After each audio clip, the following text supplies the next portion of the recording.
National पे चलता रहा है, सीखो यहाँ अलग अलग प्रोफेशन।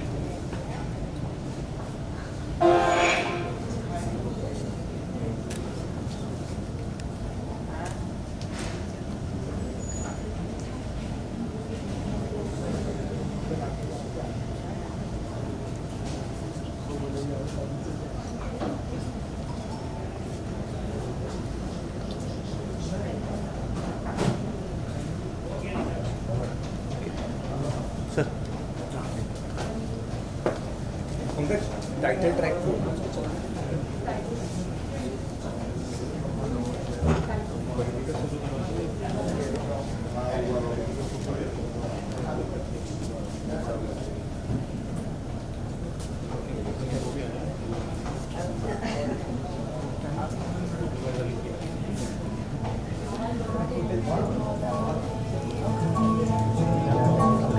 न थके हैं पैर, न कभी हिम्मत हारी है, हौसला है कुछ करने का।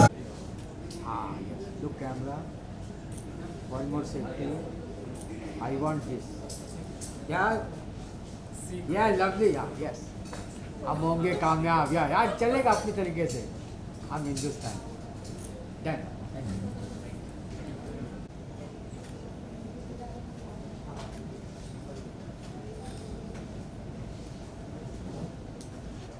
Sir congratulations. हम आपसे जानना चाहेंगे कि क्या नया आया कि आपने ये शो सीखो। सीखो का विजन एक ही था कि आज युवाओं के पास करियर में ऑप्शंस क्या है आगे अपना फ्यूचर बनाने के लिए। वो उसमें काफ़ी एक उलझन है, काफ़ी कन्फ्यूजन है। उस कन्फ्यूजन को क्लियर करने का ये एक माध्यम है सीखो। इस पूरे एक 52 एपिसोड्स का हमने एक सीरीज़ बनाया हुआ है। इसमें हर एक एपिसोड में डिफरेंट करियर्स, उसमें करियर का इंट्रोडक्शन, कैसे उसमें करियर में आगे ग्रोथ अपॉर्चुनिटीज़ है, उसमें पढ़ाई क्या की जा सकती है, एंट्रेंस एग्ज़ाम्स क्या है। ये शो में हर एक शो में एक दिग्गज उस फील्ड का, जैसे अगर आईपीएस है तो सीनियर पुलिस ऑफिसर या डीआईजी लेवल का, वो आके अपना पूरा उसमें एक रोशनी डालेंगे कि इसमें कैसे आगे हमको करियर बनाना है। तो वैसे ये पूरा एक शो हमने तैयार किया हुआ है। सर ऐसे कुछ ना कुछ होता है किसी के साथ जो तब आप सोचते हो कि नहीं मुझे ये चीज़ करना है, तो आप अपना कोई स्टोरी बताइए कि आप ये चीज़ लिए स्टार्ट की। एजुकेशन हमेशा मेरा पैशन रहा हुआ है।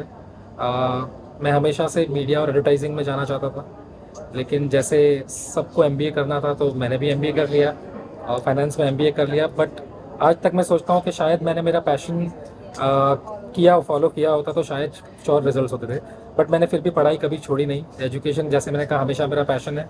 इवन ड्यूरिंग कोविड टाइम्स मैंने मेरा LLB 3 इयर्स का पूरा कंप्लीट किया। और ये एजुकेशन ही है जो मुझे इस एक मुकाम पे ले आया है कि ऐसा एक शो बनाया जाए जिससे यूथ की दुविधाएं जो है, जो कन्फ्यूजन है, उसमें क्लैरिटी आ सके। सर आपसे जानना चाहेंगे, कांग्रेचुलेशंस। Thank you. तो आपको जब सीखो बताया गया कि आप एज एक्टर देखा गया, लेकिन आप होस्ट करने जा रहे हैं सीखो शो, तो आपको कैसा लगा? देखिए, डाइवर्सिटी जो है वो तो बहुत ज़रूरी है, बिकॉज आज तक हम लोग सिर्फ फिक्शन करते आए, जहाँ पे डेली सोप में सिर्फ एक ड्रामा होता है। कुछ इवेंट्स भी मैंने रेड कार्पेट भी होस्ट किए, चाहे वो स्टार के हों, स्टार परिवार का हो, चाहे जी रिश्ते का हो, वो सब किया। लेकिन ये शो जिस तरीके का है और इसमें जो एंकरिंग है, जो होस्टिंग है, वो ऑल टुगेदर एक डिफरेंट स्टाइल और पैटर्न है। बिकॉज आप जिस करियर के बारे में बात कर रहे हो, आप जिस देश के बारे में बात कर रहे हो, आपको उसके बारे में खुद को भरपूर नॉलेज होना ज़रूरी है। आज मैं आपको कहूँगा कि अगर आप सिर्फ देश की जीडीपी के बारे में बात करें, आप स्मॉल मीडियम एंटरप्राइज के बारे में बात करें, स्टार्टअप इंडिया के बारे में बात करें, युवाओं को कितने मौके मिल रहे हैं कि वो कहाँ कहाँ के क्षेत्र में क्या कोर्स करके नौकरी पा सकते हैं, है ना, कौन कौन सी पॉलिसीज़ गवर्नमेंट की हैं, प्राइवेट सेक्टर में कैसे करियर बना सकते हैं, गवर्नमेंट में कैसे कर सकते हैं, कौन सी इंस्टीट्यूशन में, तो उसके लिए खुद को बहुत पढ़ना पड़ता है। तो मैंने अपने आप को भी इस शो के माध्यम से खुद भी बहुत कुछ सीखा, क्योंकि जब हम दुनिया को बताने सिखाने जा रहे हैं तो पहले आप खुद, आपके पास उतनी वो नॉलेज होनी चाहिए। तो ये एक पूरा प्रोसेस बहुत मेरे लिए भी एक अच्छी सीख रहा, और मेहनत तो इसके लिए मुझे करनी पड़ी। मैम आप क्या कहेंगे जब आपको सीखो बताया गया कि आपको सीखो में पोस्ट करना है, तो आपको कैसा लगा? हाँ, मुझे भी काफ़ी खुशी भी हुई और बहुत चैलेंजिंग भी लगा। और मेरा हमेशा से रहा है कि जब तक किसी काम को करने का चैलेंज ना हो तो फिर मज़े नहीं आते हैं। तो मुझे ये लगा, और मेरा खुद का पर्सनल एक्सपीरियंस भी यही कहता है, जितने लोगों को मैं अपने इर्द गिर्द देखती हूँ, कि एक जो मुकाम होता है ना, जो एक पड़ाव होता है करियर के लिए, उसमें बहुत कन्फ्यूजन होता है।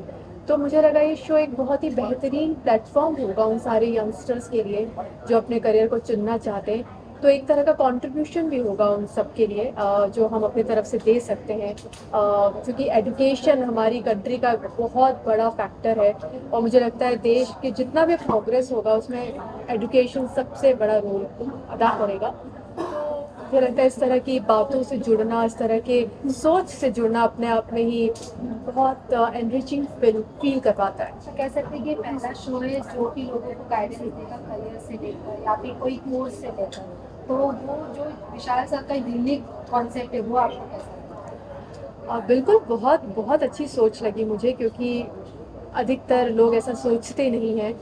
और इस तरह का थॉट होना, इस तरह का पैशन होना, क्योंकि इस शो में जो सोच है वो तो आपको दिख ही रही है, बट पैशन भी बहुत ज़रूरी है। वरना आप सोच लेते हैं पर आप ये कर नहीं पाते, और ये आप अपने से ज़्यादा दूसरों के लिए कर रहे हैं। Just want to contribute whatever experience, knowledge, aspiration and passion you have, just want to contribute everyone so that everybody can grow together as a nation. तो मुझे लगता है बहुत अच्छी सोच थी, और इस सोच से जुड़कर मुझे बहुत खुशी मिली। जैसे कि सर हर वे में लोगों को सीखने को कुछ ना कुछ मिलता है। आप 52 एपिसोड से आप इतने सारे इंटरव्यूज ले रहे हो, इसमें से आपको बेस्ट क्या लगा? आपको लगा नहीं मुझे इनसे कुछ ना कुछ सीखने को मिला? मुझे लगता है हर एपिसोड में, क्योंकि सच बताएं तो जो ब्रेक्स होते थे, वैसे तो इस तरीके के रियलिटी शोज़ जो होते हैं ये वन टेक ही होते हैं, आपको मालूम है। तो जब भी हमारा बीच में ब्रेक भी होता था कि चलिए ये वाला पोर्शन जो सेकंड सेगमेंट है अब ये ब्रेक के बाद करेंगे, मैं और परिधि यही बात करते थे कि ये सारी चीज़ें तो हमें पता ही नहीं थी। और एक कलाकार होने के नाते आप इतनी और चीज़ें अगर आपको जानने को मिलती हैं, समझने को मिलती हैं, आप कहते हो अच्छा ये ऐसा भी है, अरे इन्होंने अपनी ज़िंदगी में ये सब भी देखा है, इन सब चीज़ों से भी गुजरे हैं, तब जाके आज इतने बड़े अधिकारी बने। तो ये तो हर जगह हर दिन हमने बहुत कुछ सीखा।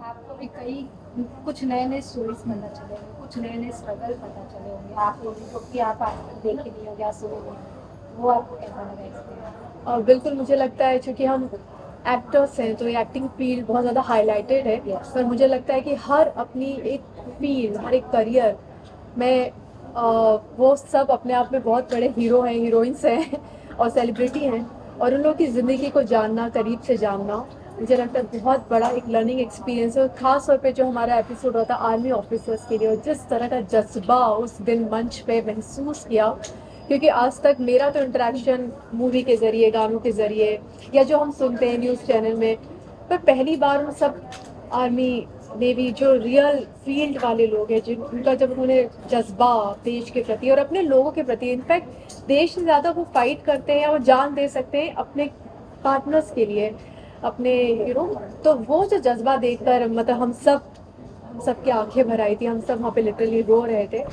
और वो मुझे भी बहुत टच किया और उससे बहुत कुछ सीखने को मिला। सर तो आपकी केमिस्ट्री दोनों की काफ़ी पसंद आ रही है, लोगों को काफ़ी अच्छा दिखाई दे रहा है। तो अगर आपकी केमिस्ट्री की बात करें तो दो होस्ट जब मिलते हैं तो कहीं ना कहीं वो कनेक्टिविटी बिठानी पड़ती है कि हमें कब क्या बोलना है क्या, तो वो आपका कैसा रहा एक्सपीरियंस?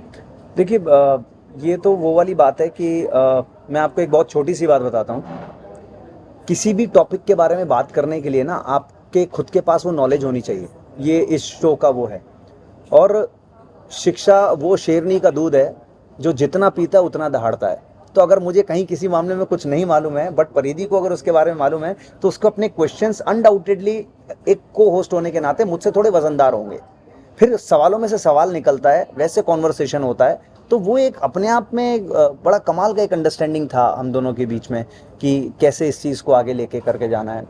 परिधि के लिए भी जब हम लोग डिस्कशन इस चीज़ के लिए कर रहे थे कि भाई इसको फीमेल कौन होस्ट करेगा, तो बहुत सारे नाम आए थे, काफ़ी चीज़ें थी। तो विशाल जी उस चीज़ को सर्च कर रहे थे कि यार कौन ये करे। बोले यार वो एंकर अच्छी हैं, बट क्या वो देश के इन मुद्दों के बारे में बात कर पाएंगी?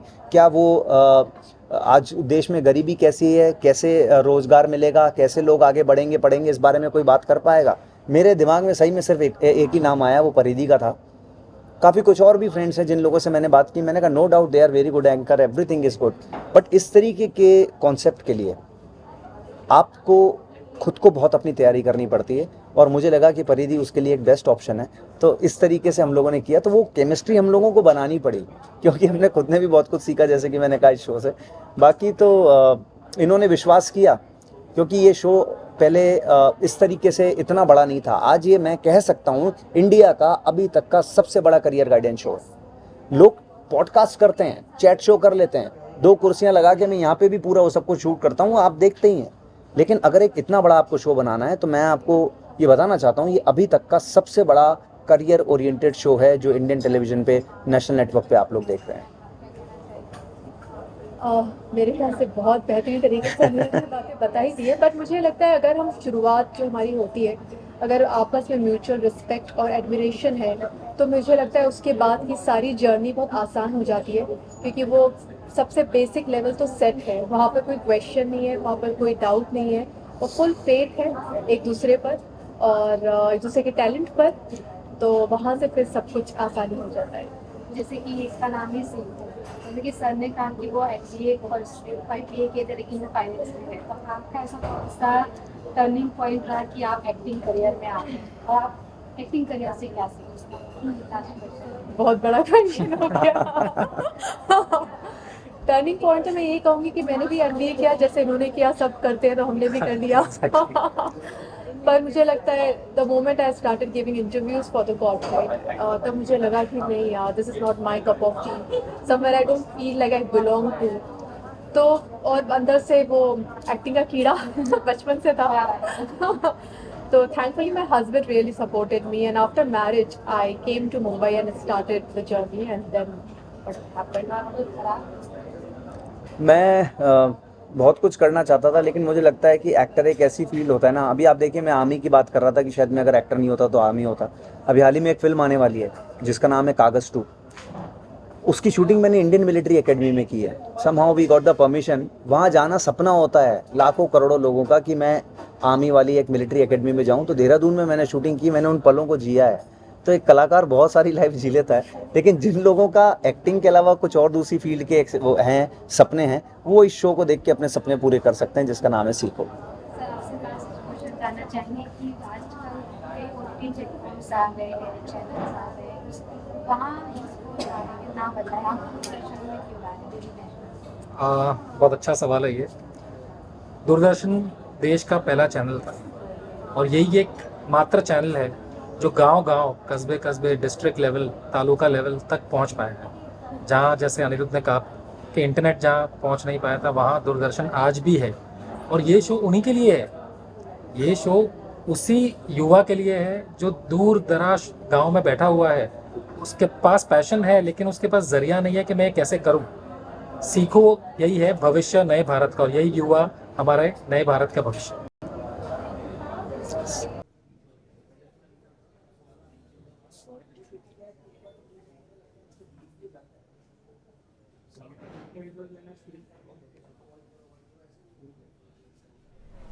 हाय guys, welcome to our channel. सबसे पहले तो सीखो के बारे में जानना चाहेंगे, किस तरह का ये शो है, ये बता दें। जी हाँ, ये एक शो है जो स्पेशली डेडिकेट करता है सारी यंगस्टर्स को, उनके पेरेंट्स को, जो अभी उस मुकाम पर है अपने करियर के जहाँ पर उन्हें करियर को चूज़ करना है। और मुझे लगता है कि बहुत ज़रूरी है, बहुत सारा कन्फ्यूजन रहता है। जब हम भी यंगस्टर थे और 12th क्लियर करने के बाद समझ ही नहीं आ रहा था कि एक्चुअली हमारा पैशन क्या है और हम बन क्या रहे हैं, हम चूज़ क्या कर रहे हैं। तो मुझे लगता है सारी कन्फ्यूजन्स को क्लियर, काफ़ी हद तक ये शो क्लियर करेगा, और आपको बहुत सारी इन्फॉर्मेशन, बहुत सारा नॉलेज, बहुत सारे insights from the people who are actually in that profession. So we have almost covered 52 episodes up till now, और सारे एक एक एपिसोड में बहुत डिटेल में हमने डिस्कस किया है किसी एक प्रोफेशन को चूज़ करके, ताकि आप अपना डिसीजन बहुत ही सही तरीके से ले पाए।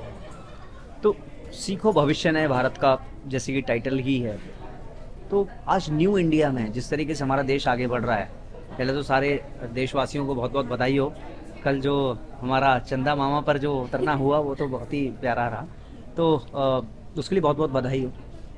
देश जिस तरीके से आगे बढ़ रहा है, ऐसे में क्या होता है कि कहीं ना कहीं एक वो कन्फ्यूजन डिलेमा वाली स्थिति होती है स्टूडेंट्स के बीच में, पेरेंट्स के बीच में, या फिर आप सोचते सोचते ये भी सोचते हो यार ये करूँ कि या फिर ये पर्टिकुलर कोर्स कर लूँ उसके बाद फिर ये पोस्ट ग्रेजुएट वाला कोर्स करूँ, या फिर शुरू से ये करूँ, इस फील्ड में जाऊँ कि मैं आर्मी ज्वाइन करूँ, कि मैं MBA करूँ, कि मैं खुद का बिजनेस करूँ, कि मैं CA करूँ, CS करूँ, तो 52 अलग अलग ऐसी वाइड स्ट्रीम्स हैं, अलग अलग प्रोफेशंस हैं जिनके बारे में शो में हम लोगों ने बातचीत की है।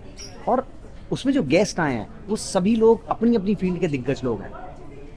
हमने प्रोमो में भी एक लाइन है कि ये एक वैसा शो है जहाँ पर आने वाले कोई फिल्मी सितारे नहीं हैं, हर इंसान अपनी फील्ड का हीरो है जो अपने एक्सपीरियंस से आप लोगों को बताएगा कि भाई अगर आपको इस प्रोफेशन में जाना है तो आप इस तरीके से जा सकते हैं। तो उनका वो अनुभव जो है वो आपके साथ साझा करेंगे, अपनी स्टोरी बताएंगे, कोर्स कैसे करना है, कहाँ पढ़ना है, कहाँ कॉलेज में एडमिशन लेना है, कहाँ इंटर्नशिप करनी है, शुरुआत के अंदर आपको कितनी सैलरी मिलेगी, नहीं मिलेगी, कैसे काम करना होगा। तो ये बड़ी कमाल की एक 360 डिग्री वाली एक जर्नी है किसी भी फील्ड से रिलेटेड जो स्टूडेंट्स तक पहुँचेगी। ओके, अभी आपने ये सबसे बड़ी बात की है ना चंद्रयान को लेकर और सक्सेसफुली लैंड हो गया मून पर। तो इस मुद्दे को लेकर भी बात होगी नहीं होगी आपके शो पर, ये जानना चाहेंगे। और इसरो के कुछ कह सकते हैं एम्प्लॉयज़ या वहाँ के लोग भी आपसे आकर बात करते हैं नहीं करते, ये जानना चाहेंगे। देखिए मैं कहूँगा कि अभी तक तो हमारे पास ऐसे कोई वैज्ञानिक आए नहीं है हमारे शो पे, लेकिन देश जिस तरीके से आगे बढ़ रहा है, चाहे वो टेक्नोलॉजी में हो, वो साइंस में हो, आर्ट में हो, कल्चर में हो, उस पे ज़रूर हम लोग बात कर रहे हैं।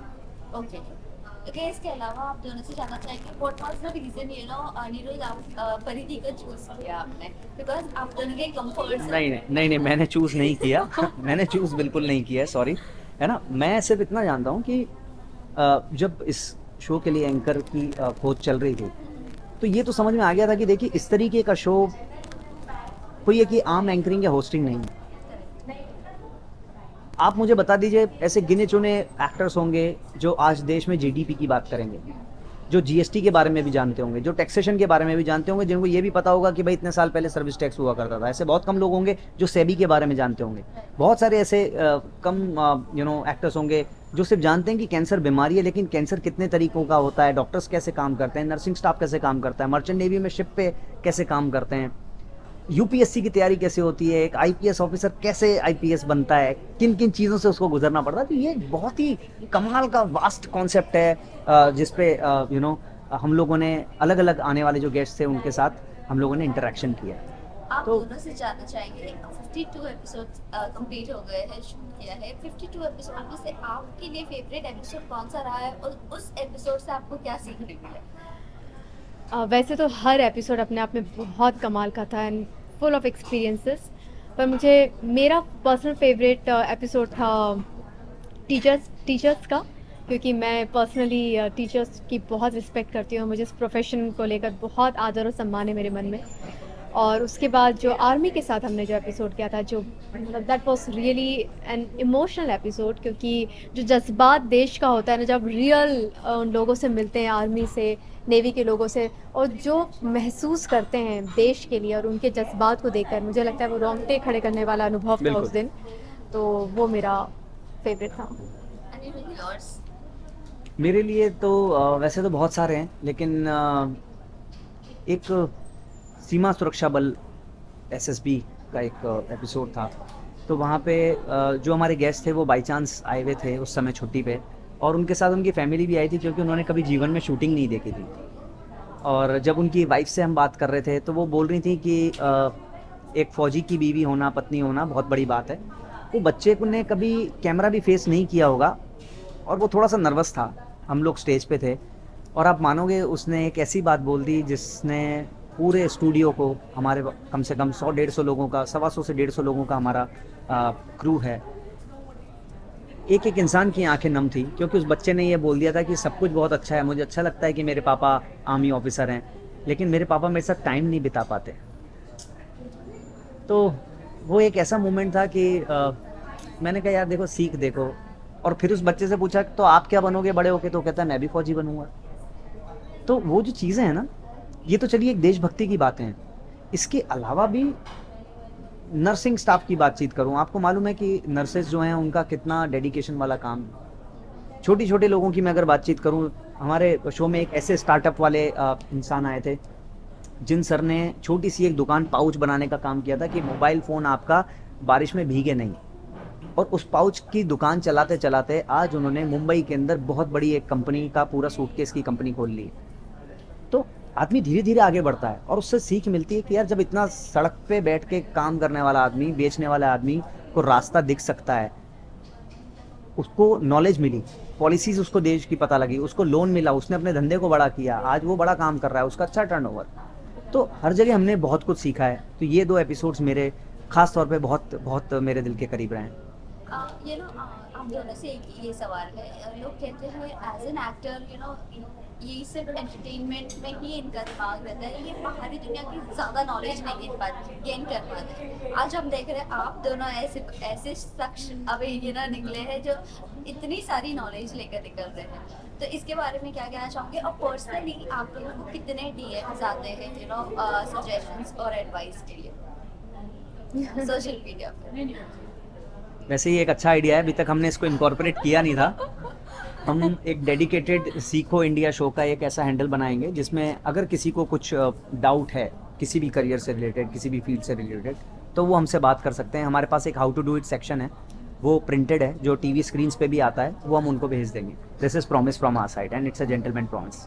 Anything you would like to say? हाँ, ये तो देखिए बहुत हद तक पर्सनल इंटरेस्ट की बात है कि हर एक्टर मतलब आपने जो बात कही मुझे नहीं पता कि कितना सही है, कि हो सकते हैं कुछ एक्टर पूरी तरह से सिर्फ एक्टिंग में ही रहते हैं, पर मुझे लगता है लाइफ एक्टिंग से बहुत बड़ी है। और फिर जब हम लाइफ की बात करते हैं तो उसमें हर तरह का करियर, हर तरह के लोग, हर तरह के अनुभव हैं। और चूँकि मैं स्पेशली या हम लोग जिस परिवेश से आते हैं, एक मिडिल क्लास फैमिली से, तो हमने तो अपने इर्द गिर्द यही देखा है कि कैसे एक छोटी सी स्थिति से इंसान अपने परिश्रम, अपनी मेहनत से बड़ा बनता है। और वही जर्नी मैंने अपने आसपास अपने पापा की लाइफ में देखी। तो मुझे लगता है, और इसने हमें बहुत, इसलिए मोस्टली जो हम भारतीय लोग हैं, हमारी जो बहुत ख़ास बात है कि हम बहुत मेहनती लोग हैं। एक मैं ऐसी पॉडकास्ट सुन रही थी जिसमें कि you know Indian education versus American education की बात हो रही थी, और उसमें ये कहा था कि इंडिया में मेहनत करने का बहुत जज्बा है। तो मुझे लगता है ये जो सारी सोच बचपन से भरी हुई है, इस वजह से हमेशा रुझान रहता है कि ज़्यादा से ज़्यादा जानें, ज़्यादा से ज़्यादा नॉलेज गेन करें, क्योंकि यही एक माध्यम है, ज़रिया है खुद को बेहतर बनाने का। लास्ट क्वेश्चन अनिरुद्ध जी। आपसे भी हो, आप अगर दे सको तो दे देना सवाल जवाब। एलन मस्क ने यू नो अभी चंद्रयान पर एक ट्वीट किया है जिस पर उन्होंने कहा है इंटरस्टेलर जो उनकी जो मूवी थी इंटरस्टेलर, उसका जो रेट था बनाने का वो चंद्रयान को भेजने से ज़्यादा रेट था, और चंद्रयान का जो अमाउंट है वो मूवी बनाने से कम है। तो इसके ऊपर आप क्या कहना चाहोगे? देखिए, मैं पर्सनली बोलूँ तो ये चीज़ें ना, एलन मस्क को हम सब लोग बहुत अच्छे से जानते हैं। उन्होंने जिस तरीके से पूरी रिवोल्यूशन लेकर आए हैं सोशल नेटवर्किंग में, इनफैक्ट जिस तरीके से उनकी अपनी चीज़ें रहती हैं, उन्होंने अपनी एक अलग फ़ैन फॉलोइंगशिप बना ली है, जो लोग उनको बहुत पसंद करते हैं। बहुत सारे आजकल टॉपिक्स इसलिए भी ट्वीट किए जाते हैं क्योंकि उस पर बहस हो, उस पर जिक्र हो, उस पर कोई एक डिबेट हो। आप समझिए इस बात को। तो शायद लोगों की प्रतिक्रिया लेने के लिए, लोगों के रिएक्शन लेने के लिए भी इस तरीके के ट्वीट किए जाते हैं, तो उसमें मिले जुले वो आते हैं। बट मुझे लगता है कि देखिए, कॉस्टिंग की अगर हम जहाँ तक बातचीत करें ना, तो कभी किसी चीज़ को एग्जैक्टली कुछ पता नहीं होता कि उसके पीछे क्या है। क्योंकि बहुत लोगों की मेहनत होती है, बहुत पैसा होता है, और उसमें तो उतार चढ़ाव आते रहते हैं। फिल्मों का भी ऐसा ही होता है। आज हम कहते हैं कि कोई फिल्म नहीं चली, 2 दिन बाद वो फिल्म एकदम से इतनी चली जाती। तो यू नेवर नो, एक्सपेंडिचर्स और एक्सपेरिमेंट्स जो होते हैं इसमें उतार चढ़ाव आते रहते हैं। So it's very common. मतलब चंद्रयान बनाने में कम बजट लगा, बल्कि उस मूवी में ज़्यादा, आई नो, मैंने ये स्टेटमेंट पढ़ा था, और मुझे ऐसा लगता है कि ये मतलब अगर हम शुरू से जर्नी देखें हमारे साइंटिस्ट की, मुझे ध्यान है अब्दुल कलाम और सारा भाई, उनकी अगर जर्नी देखें, आजकल काफ़ी वेब सीरीज़ भी आई हैं, तो हमेशा हम लोग के पास थोड़ी कमी तो रही है रिसोर्सेज की, पर उस लिमिटेड रिसोर्स में कैसे हम मैक्सिमम आउटपुट दे सकते हैं, ये सोच साइंटिस्ट की भी रही है और हमारे पॉलिटिशियन की भी रही है, मेरे ख्याल से नरेंद्र मोदी जी की आज तारीख में। तो मुझे लगता है ये बहुत कमाल की बात है, इट्स एन अचीवमेंट कि हम कम बजट में एक ऐसा मिशन सक्सेसफुल कर सकते हैं जो शायद मूवी में ज़्यादा बजट लग गया, बट हम उस लिमिटेड बजट में शायद ये again this is quality of being an Indian कि लिमिटेड चीज़ में हम कैसे मैक्सिमम आउटपुट जनरेट कर सकते मैं आपको एक चीज़ बता देता हूँ, आपको पता है बहुत सारे ऐसे पार्ट्स हैं चंद्रयान में जो कि मेक इन इंडिया है। वो मेक इन इंडिया का इनिशिएटिव है, उसके छोटे छोटे पार्ट्स हैं जो भारत में बने हैं। पहले हम बहुत सारे ऐसी चीज़ें थी, ऐसे ऐसे पार्ट्स थे, डिवाइस थे, रिपेलर्स थे जो विदेशों के अंदर बनते थे, अब वो भारत में बन के जा रहा है और वो सक्सेसफुल हो गया। तो भारत में बनी हुई जो चीज़ है उसकी कीमत कम ही है। ये तो हम लोग बाहर दूसरे देशों पे निर्भर रहे हैं, अब भारत आत्मनिर्भर हो रहा है तो उसकी कीमत कम ही होनी है। वो तो इस तरीके से बोलेंगे कि भाई ऐसा था वैसा था, आज हमने कर लिया ना, लोग बहुत कुछ बोलेंगे।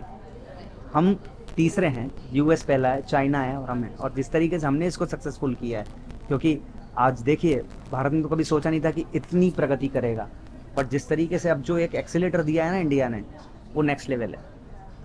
Thank you so much. Thank you. Come on, please come on. Wait.